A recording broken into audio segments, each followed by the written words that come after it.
ಮೋಹ ಅಂತ ಒಂದು ಪದ ಇದೆ, ಪ್ರೇಮ ಅಂತ ಒಂದು ಪದ ಇದೆ.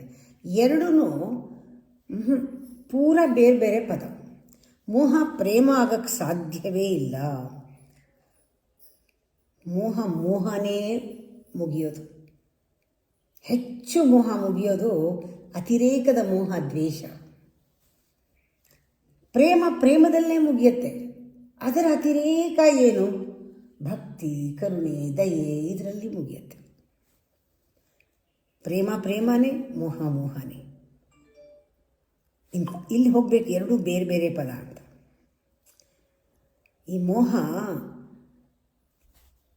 ಎಲ್ಲ ನಂದೇ ನಡಿಬೇಕು, ನಾನು ಹೇಳ್ದಂಗೆ ಕೇಳಬೇಕು, ಎಲ್ಲ ನನ್ನ ಅಪೇಕ್ಷೆಗಳು ಪೂರೈಸಬೇಕು, ಎಲ್ಲರೂ ನಾನು ಹೇಳಿದ್ದೇ ಮಾಡಬೇಕು. ಮೋಹ ಬೇಗ ನಮ್ಮನ್ನು ಅಪ್ಸೆಟ್ಟು ಮಾಡುತ್ತೆ, ನಮ್ಮನ್ನು ನಾರ್ಮಲ್ ಆಗಿರೋಕ್ಕೆ ಬಿಡೋದಿಲ್ಲ. ಆದರೆ ಸ್ವಲ್ಪ ಶಿಫ್ಟ್ ಮಾಡಿಕೊಂಡು ಆ ಪ್ರೇಮಕ್ಕೆ ಹೋದಾಗ ನಾವು ಎಲ್ಲವನ್ನೂ ಸ್ವೀಕರಿಸ್ತೀವಿ, ಎಲ್ಲವನ್ನೂ ಒಪ್ಕೊಳ್ತೀವಿ, ಎಲ್ಲರನ್ನೂ ಪ್ರೀತಿಸ್ತೀವಿ. ಯಾವುದು ನಮಗೆ ಕಮ್ಮಿ ಆಗೋದಿಲ್ಲ, ಯಾವುದು ನಾವು ಅಪೇಕ್ಷೆ ಪಡೋದಿಲ್ಲ, ತೃಪ್ತರಾಗಿರ್ತೀವಿ. ಪ್ರೇಮ ಒಂದು ರೀತಿ ಎಲ್ಲರನ್ನೂ ಆವರಿಸ್ಕೊಂಡ್ಬಿಡುತ್ತೆ. ಆದರೆ ಉಸಿರು ಕಟ್ಟೋದು ಮೋಹದಲ್ಲಿ.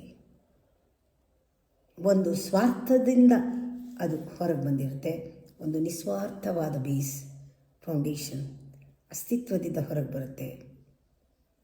ಈ ಶಿಫ್ಟ್ ಆಗೋದು ನಿಜವಾಗ್ಲೂ ಮನುಷ್ಯನ ಜನ್ಮದಲ್ಲಿ ಬಹಳ ದೊಡ್ಡ ಟ್ರಾನ್ಸ್ಫಾರ್ಮೇಷನ್. ಅದು ಅಸಾಮಾನ್ಯನಾಗ್ತಾನೆ.